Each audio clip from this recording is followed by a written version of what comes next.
countdown, but I'm not seeing one. Aha! Here it is. We've got the live broadcast. Hey, everyone. Welcome to Book Banter at One More Page Books. I'm Kelly Dwyer. I work on special projects, and I'm here with Trish Brown, who is the children's book buyer and fabulous staff member as well. And we both have been mostly staying home from the store since March. So it's so nice to see you. It's so nice to be here. Right. We are live on Facebook and YouTube. In Facebook, if you'd like to leave us any comments as we go, any questions, things that we can talk about, go ahead and do that as a Facebook comment. If you're viewing us on YouTube, you can go ahead and use the chat function to ask us questions. We'd love to talk all about children's books of all ages, of all kinds, and give you any recommendations you need. So I wanted to kick off Book Banter. I love that. So we can chat. I just have to say I'm repping my t-shirt. There you go. So I wanted to know a little bit about how you became the children's book buyer at One More Page. Okay. Well, many years ago when my daughter was in preschool, I started working at a children's bookstore in Alexandria called A Likely Story. Aww. And I worked there for many years, and then the owner retired, and I actually worked for the new owner for a while. And then when she gave up the business, I bought the business with another person. So at that point, I became the buyer of everything. Mm-hmm. So that's sort of how I learned about, I had been observing, and I sat in on meetings before then, but so I was the only buyer there for several years. And when I came to work for Eileen, I was not the kids buyer at first, but I enjoy it more than. Well, what's your favorite part of the job? What's the most enjoyable part that you get to do? Because there's a lot of moving parts to being a book buyer, especially a kids book buyer. I just like, well, I have to say the thing I like the most probably is having early access to books by authors that I love. Yeah. So I get to read the books before they come out. So that's that I really enjoy. It's so special. We get the bookstores often get advanced reader copies of books, and we get to read them. And it sort of feels like holding on to this really special secret that you want to share with everyone. You're like, you really need to have this book, right. But you have to wait because it's not out yet, but you're going to love this book. Yes. So do you, I'm assuming you read a very large amount of children's literature as part of a book buyer. Do you read it also for fun, or is this primarily just a day job thing? It's really hard to say. I've been doing this for so long. The store that I worked in and was a co-owner of was a children's only bookstore. So I used to feel guilty about reading grown-up books. And but now, when I came to work at One More Page, that was one of the things that I liked the most, was that I didn't have to feel guilty. But I've always just done a mix. It's been so many years now that I couldn't even say what was what would be my modus operandi if I wasn't working here. And I have two kids at home, although they're not little, but I have an 8.5 and a 13-year-old. And I find myself, especially in these times with the pandemic, I'm going back to read our children's literature together. We're stuck home together, we're in the same little house together. And so we'll sit down and I will find ourselves reading Shel Silverstein, or I'll find myself reading my favorite classic old fantasy novels with my son. And it's the familiarity and the comfort of them is really, really sweet. We're homeschooling, and we're doing a huge amount of social and emotional learning, and the amount of amazing children's books with messages and gorgeous, illustrations and poetry. And there's so much out there that just it's very soothing to the soul right now for me to be reading children's literature. It's not to say that there's not extraordinarily challenging stuff. There's amazing work that's being done in middle grade and young adult message literature. But all right, so let's talk about how you recommend a book to a reader. What do you need to know from someone about their children or from themselves before you would be able to make a really good recommendation? Well, with kids, I usually ask them what they've read that they liked. Mm-hmm. That's, or if there's something that they're really into.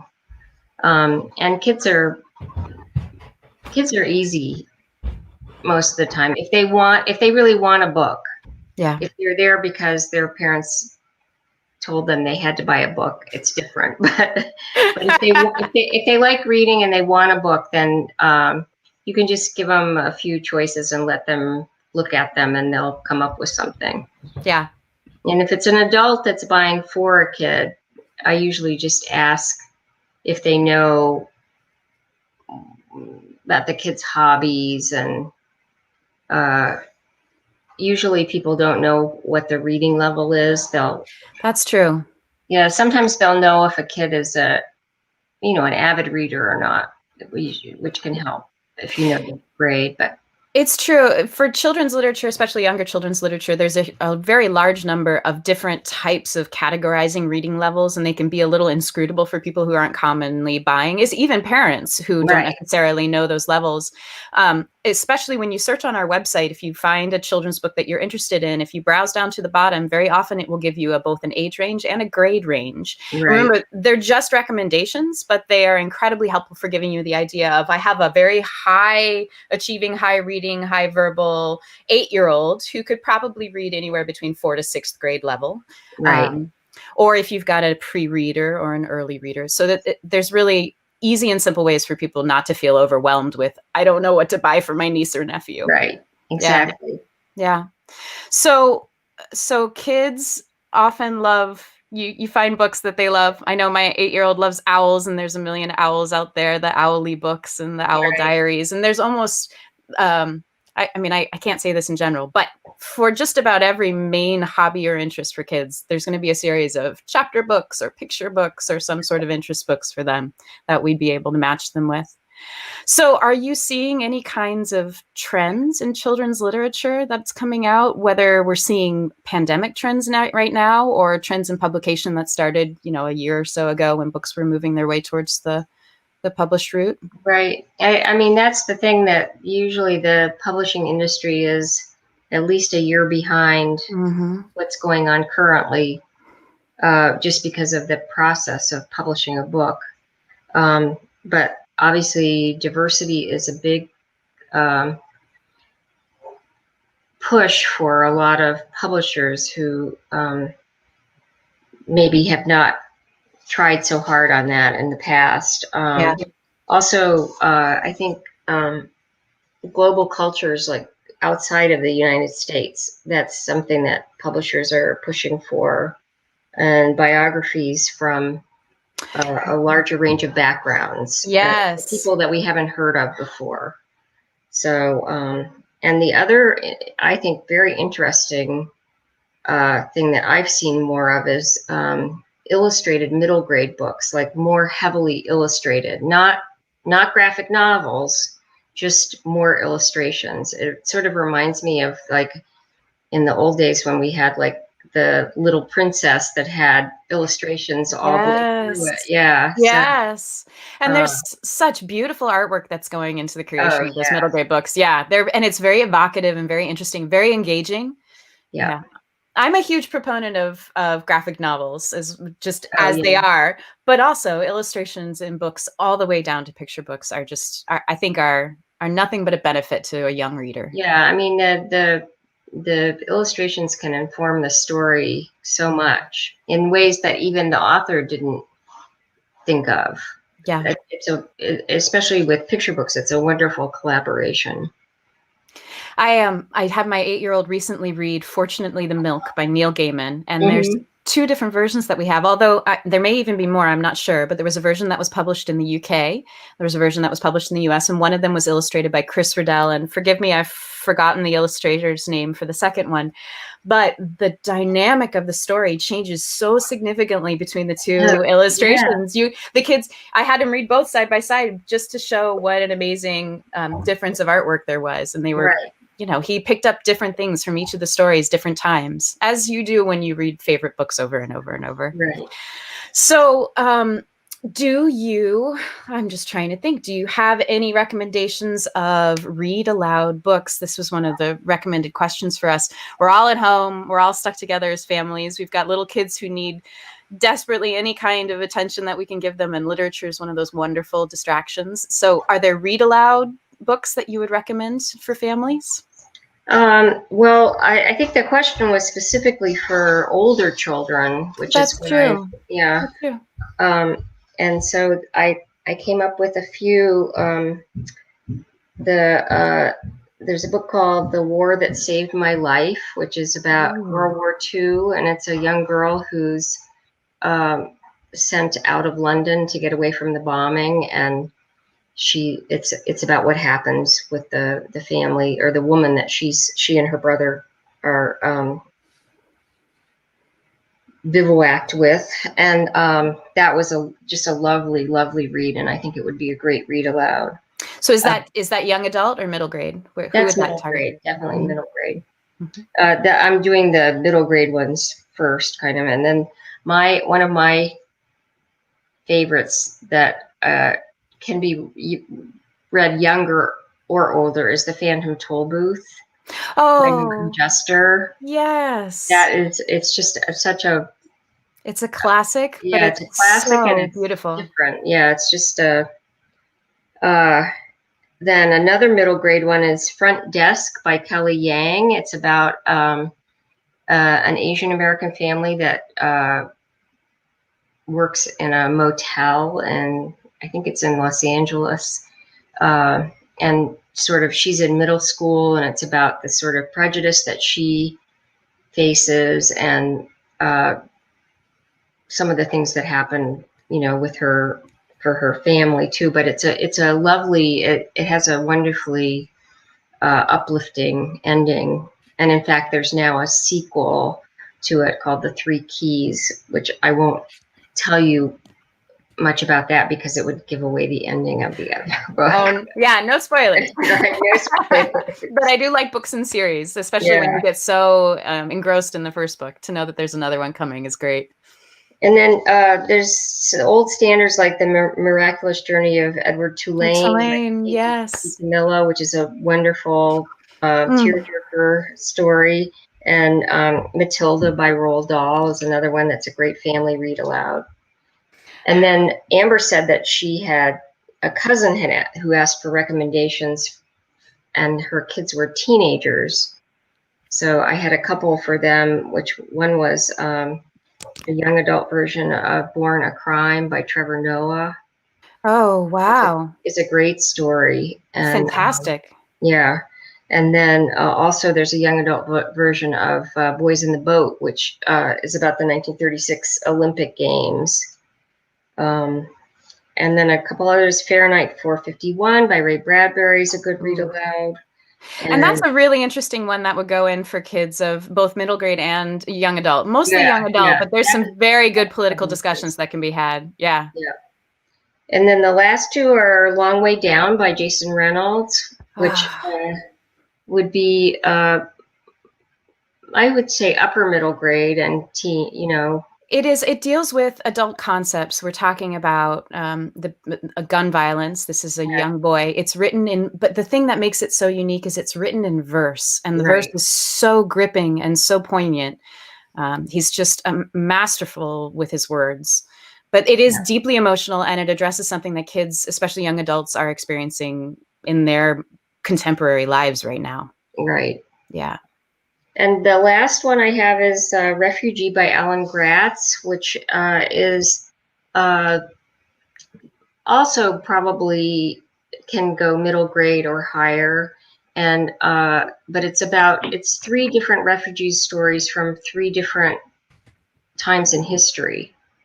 So it has like World War II and current day, and now I can't think what the other one is, but there were three different times in history. So uh, it's a very topical book, and yet gives you some history and some perspective on refugees. So that's a good one, and it's a great story too.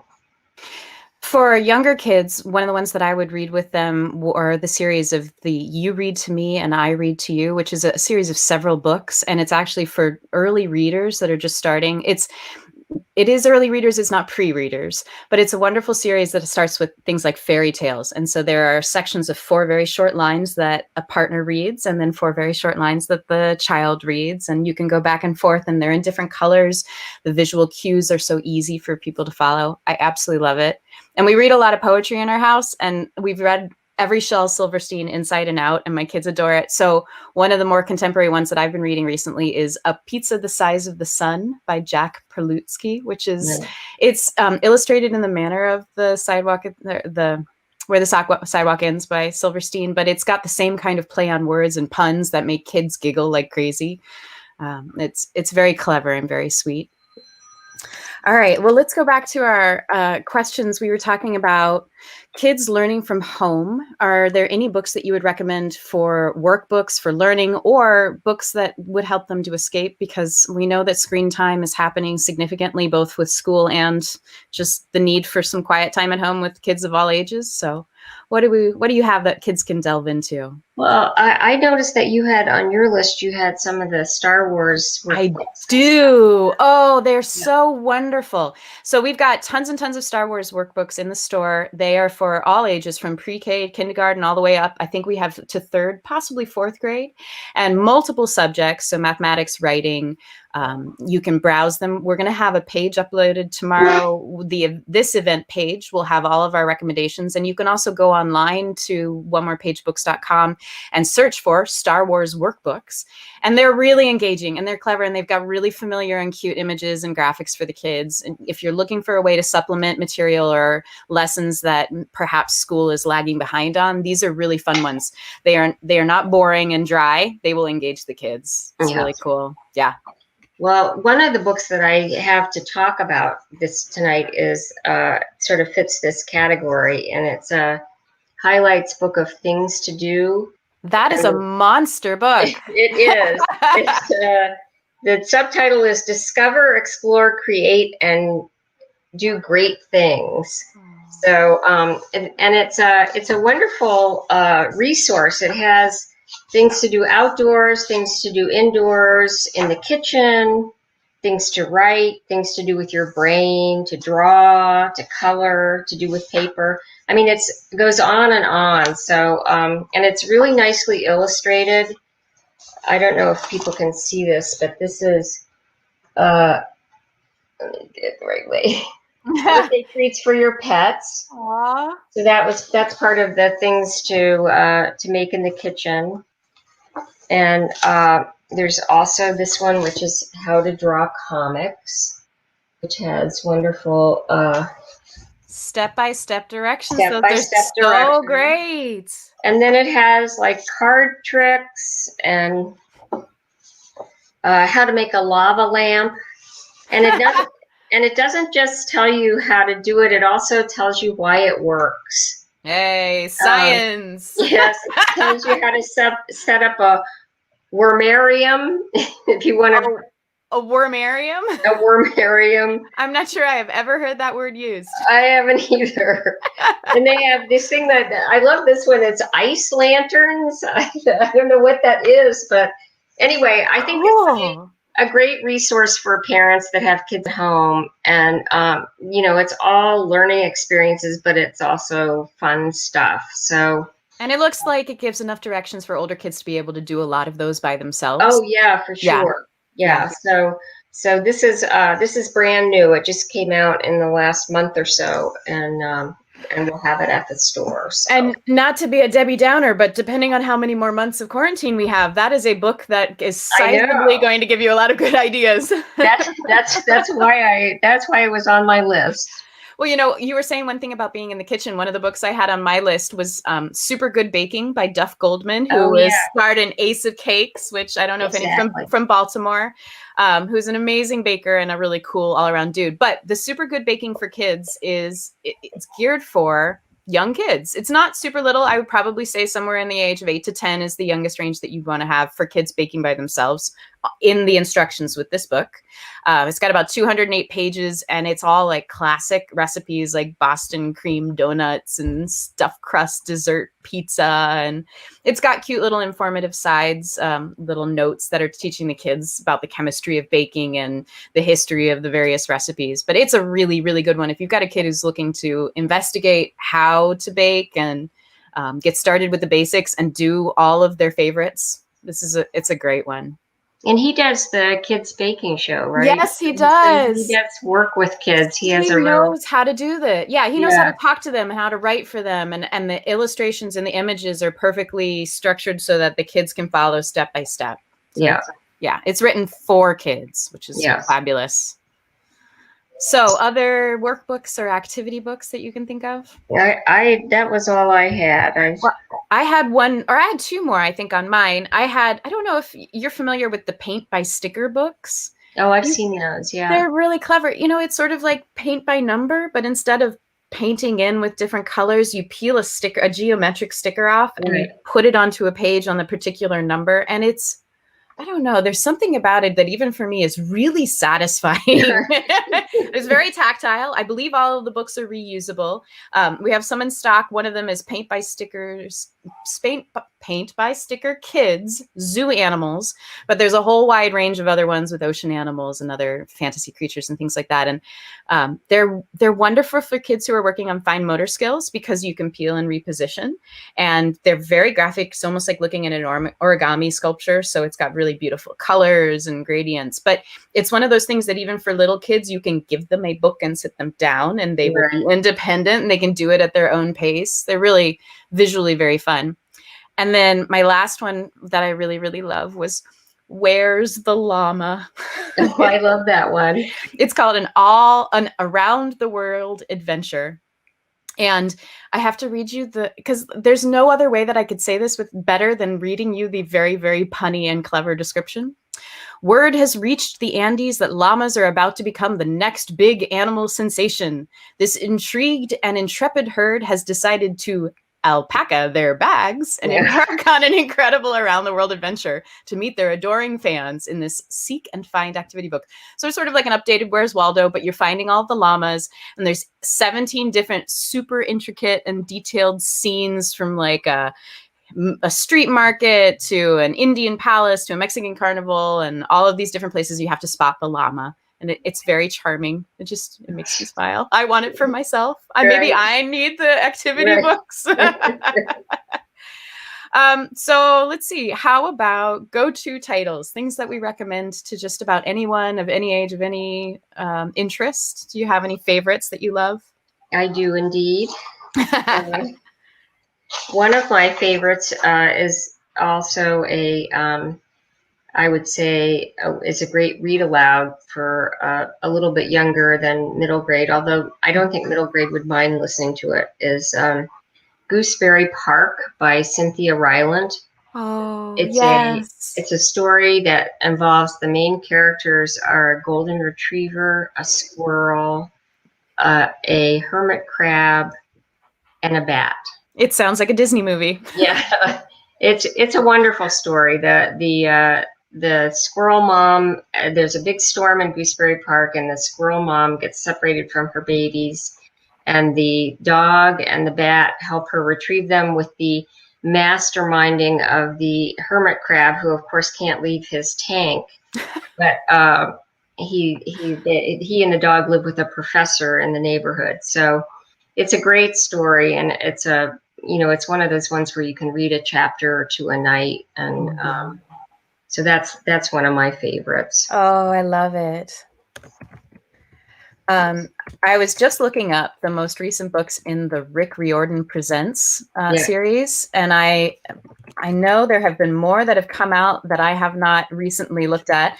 The ones that I would recommend to just about any middle grade reader, and I will recommend absolutely any of the Rick Riordan Presents books out there, because he's not only do I recommend his books, he's phenomenal, but he's leveraged his extraordinary prestige and his name and name recognition and his fame into ensuring that own voices and underrepresented identities are being put on the page by authors who are oftentimes not prioritized in this publishing industry that is exceptionally white. So there are incredible books and series that I recommend. The Tristan Strong series. Right. That's the one I was going to say. Oh, yes. And Aru Shah was a huge success Right. with my kids. They absolutely loved them.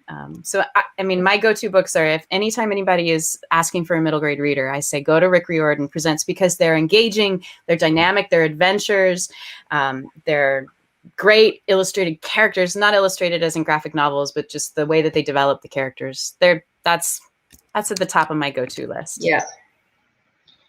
Well, I have a few younger reader ones that I love. These are they're not new books, but they're for me they're classics. One is Mother Bruce by Ryan Higgins, which is, I don't know it. Oh my God, you have to look. I'm gonna put it on my list. Yeah, it's the story of a grumpy bear who is accidentally imprinted upon by three goslings. Oh. So and it's about sort of the arc of their relationship and how Bruce comes to care about them. And it's just and there's a lot of Bruce books now. That was the first one, but that is still my favorite. They're all good, but I think there's 5 of them now, and they even have some board book versions of that include Bruce. But this is the original and my favorite. And then this is a real oldie. It's called Piggy in the Puddle. And it is by Charlotte Pomerantz, and it is it's out in a board book format, and it's like perfect for the kid that is like just getting into that no phase, because it's a rhyming story. And it's repetitive, but the end line is always the little piggy said nope. So it's a real fun read aloud, and kids really respond to it. And the last picture book is Circus Ship by Chris Van Dusen, which is a very vividly illustrated story of actually a ship off the coast of Maine that's carrying circus animals.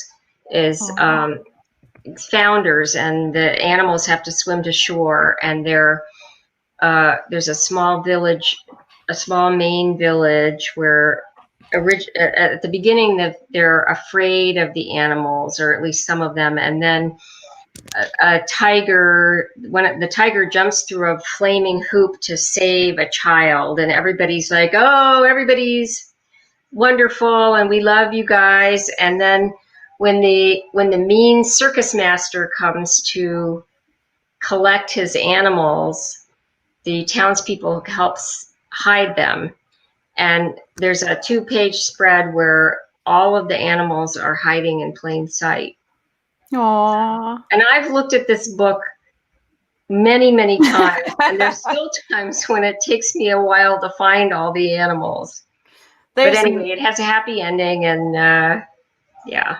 There's nothing better than an interactive book that there's the beautiful familiarity of coming back to an illustration that you can see over and over and still find new things in it. Yeah, I love that. Yeah.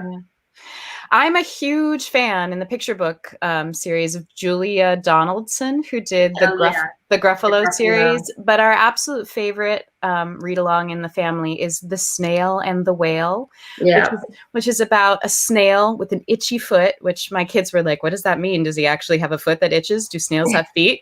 It's very clever. The poetry and the rhyming and the schema is just...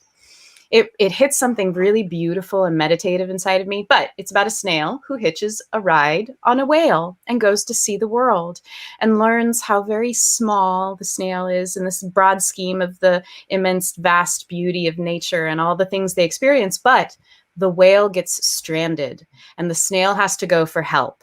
And I feel like I should ruin it because it's really clever, but I kind of don't want to. But anyway, the snail saves the day and then goes back to pick up all these other snail buddies who said you're totally crazy, and they go off on adventures with the whale. And it's It's beautiful. It's illustrated in the same way that Room on the Broom and the Gruffalo are, and it has the same kind of cadence of poetry. And kids love it. Even my older kids just love hearing that familiarity of a story they've heard over and over.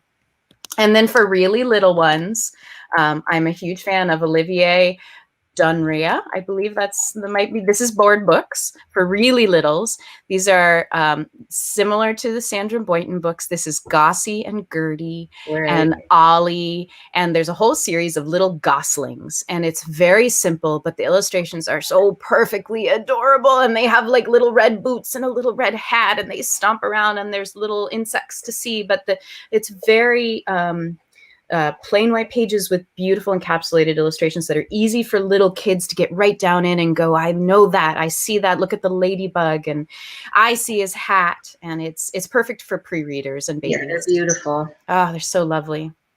Yeah. All right, so how about, let's see, I'm coming back up to our last questions. Do you have, you've got more. I just have one more. Oh no, let's do more. Yeah.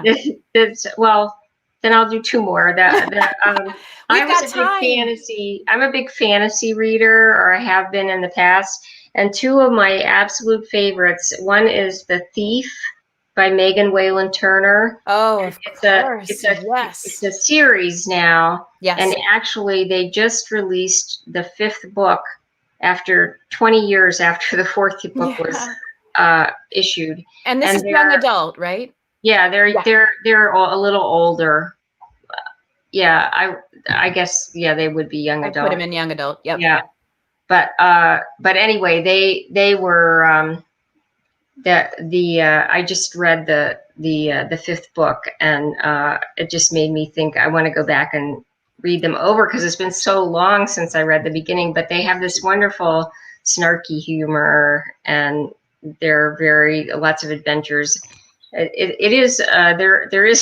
There is stuff in there that would be might be tough for a younger for middle grade. Yeah, but it's definitely young adult. Yeah, the last one is the Prydain Chronicles by Lloyd Alexander, which is definitely fine for middle grade. Which starts with the Book of Three is the first book. Oh, it's about Taran the pig keeper, who turns out to have a quest that he's not aware of, that he has to go on. And I remember I read the books as an adult. They were, I can't remember how old I was. I was a young adult, but I really appreciated the fact that there was a strong female character in those books, that in a time when there weren't a lot of them. And it holds up even now, that the female protaganist is kind of snarky and the best kind. Yeah, the best kind. So that's at least one of those books was a Newbery Honor book, and one was a Newbery winner. So there's 5 books in the series. So I would highly recommend those. You know, for middle grade fantasy as well, I'm a huge fan of Diane Duane's the Young Wizards series. Right, yeah. It starts with So You Want to Be a Wizard, and I think there's something like more than 10 or 12 books. I may be wrong. It's an exceptionally long series, but it's good. Yeah, and it is, if we want an alternative to middle grade and young adult books of wizards that are young, that have chosen powers in a magical school, and you want a really phenomenal book without prejudices, with a lot of diversity and really great capers and adventures, this is a fabulous series. And it starts with So You Want to Be a Wizard. I think it was published way back in the early 2000s, and she's been publishing since. Yeah, another long time. Solid series that I love giving to kids that are just getting into that fantasy book. Yep. So any other go-tos, or do you want to go on? I was going to say, so what are our favorite, this is mostly for you, but what are the favorite books that are coming out that we don't have yet? Maybe pre-orders or books that we can look forward to this holiday season or into next year? Well, I have 2 that I came up with. One is coming out before Christmas, and it is a picture book by Neil Gaiman. Ooh. Called Pirate Stew. Oh yes, and is this also done by Chris Riddell? I might be wrong. Yes, it is Chris Riddell. Oh, yeah. fabulous. And they've worked together before, and It's a picture book about a family that has pirates as babysitters. So it looks like a lot of fun. So I think that would be a great Christmas choice. They're such a good duo of writer and illustrator. They really are. They're such a great pair. Yeah. And the other one I had is not coming out until January, which I find very sad. Because I think it would be a wonderful Christmas gift. But it's called, I'm not going to stake my life on this, but I think it's a debut. Okay. A middle grade book called Amari and the Night Brothers. Ooh. And it is about there's this boy who's the golden boy of the low income housing projects, and he's got a full scholarship offers to 2 Ivy League schools, and then he goes missing, and his 13-year-old sister Amari can't understand why people aren't paying more attention to it. So the police assume that he was into something illegal. So so she finds this ticking briefcase, and it turns out that he's at a summer tryout for the Bureau of Supernatural Affairs. And so she's gonna go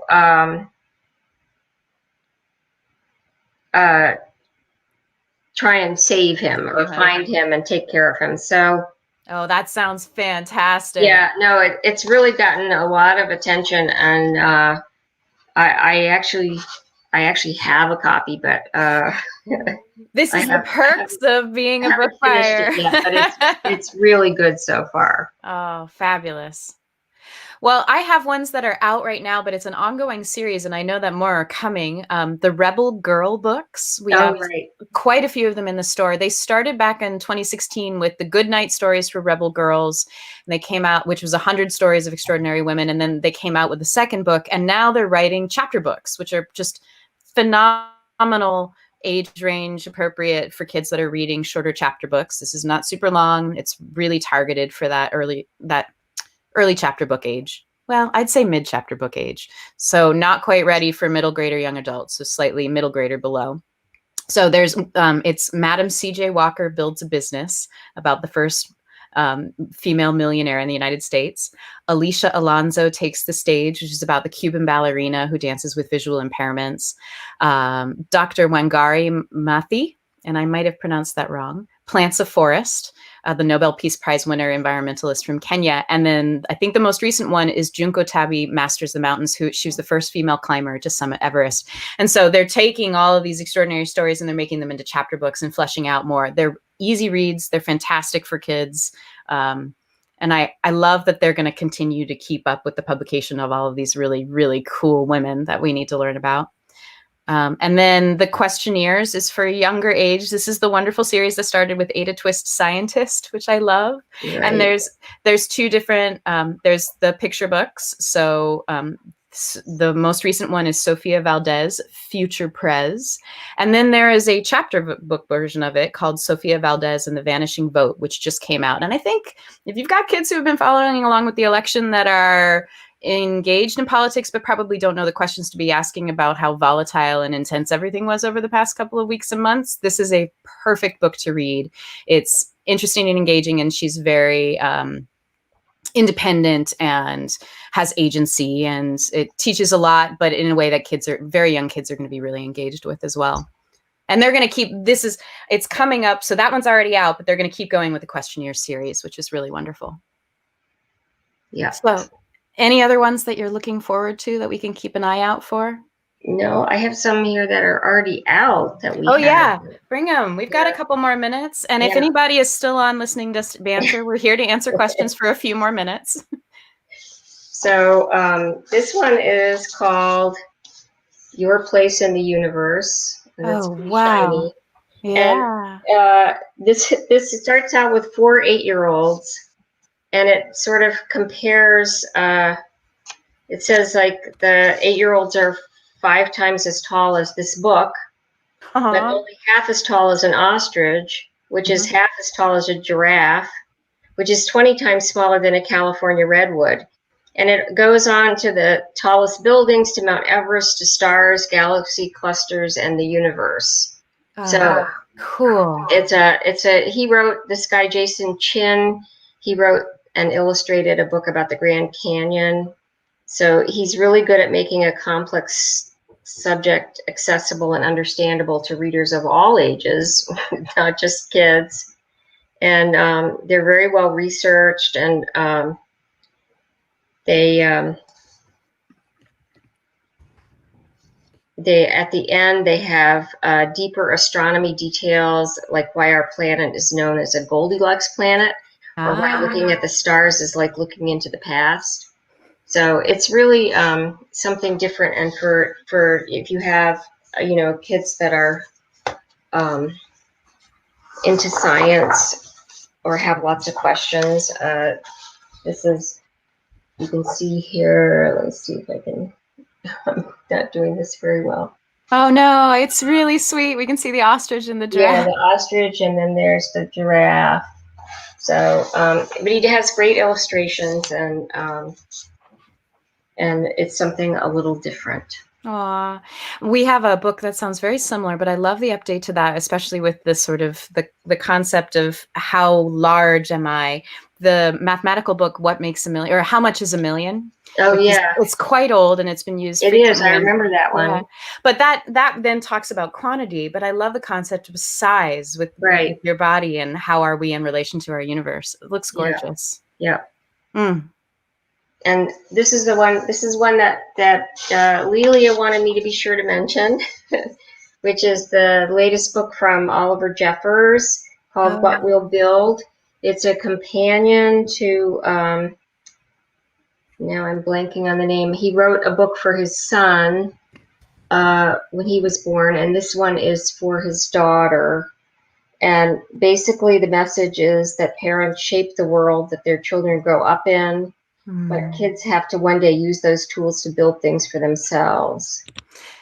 Now, he's also the author of The Day the Crayons Came Home. He is. Yeah, okay. He is. What a gorgeous illustrator as well. Yeah.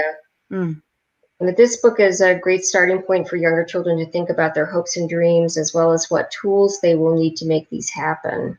So it's a beautiful, beautifully illustrated, and has sort of a universal message. So, I like, being home with young kids at this time, this really challenging and unprecedented time, means that we get the opportunity to talk about those big topics in more depth. Right. We're not running around chauffeuring to a million activities. They're not to and from school and exhausted in the evenings, although they are sometimes. But having books that are beautiful like that to talk about the big concepts and the big topics and ideas for them is really special. Yeah. I have a really sweet one to recommend. It's called We Will Rock Our Classmates. Oh, I love that one. I know. That's the guy who did Mother Bruce. Oh, really? Yeah. Oh, so it's the second follow-up book in the Penelope series, and Penelope is an adorable T-Rex with a whole lot of personality, and she's really good at showing it. And this is the book. I think the first one was We Don't Eat Our Classmates, or something like, which was a huge hit with my kids when they were little. Yeah. They would go to school and they would say, "We don't eat our classmates." Right. Well, it only just recently came out, so my older one. But this is all about, she likes to rock out on a guitar, but it can be very scary. So she has a little bit of stage fright. So she's looking to get a little help from her friends to feel a little more brave and get up on the school talent show and rock her guitar. And the illustrations are so charming and sweet. It's really, really scrumptiously adorable. Yeah. Well, I think we're at 7:44. I'm going to give a reminder that we'll be back on November 27th for our holiday office hours. I think it's, I thought it was December 4th. Well, so we're going to come back December 4th to talk about school age titles for elementary schools and younger. So we're going to be even bringing more elementary school and younger age range books. But the December 27th is the holiday office hours for that's the teens, high schools, and college age.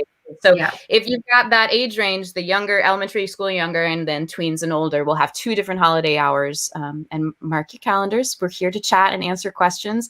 Don't forget, you can always call the store or email or buy online. The website is open 24 hours a day, and we have new expanded holiday hours for pickup. So take a look at our website and let us know if you have any questions. We'd love to sell you some of these beautiful books for holidays. Thank you, Trish. This was wonderful. I feel like we could talk for hours. Thanks for being the MC. I'm happy. I'm delighted to. I'm sorry Amber wasn't here with us today. She's feeling poorly, but that's it for us. Thank you guys for coming to our book banter tonight. And I'm not sure. I think Amber might be running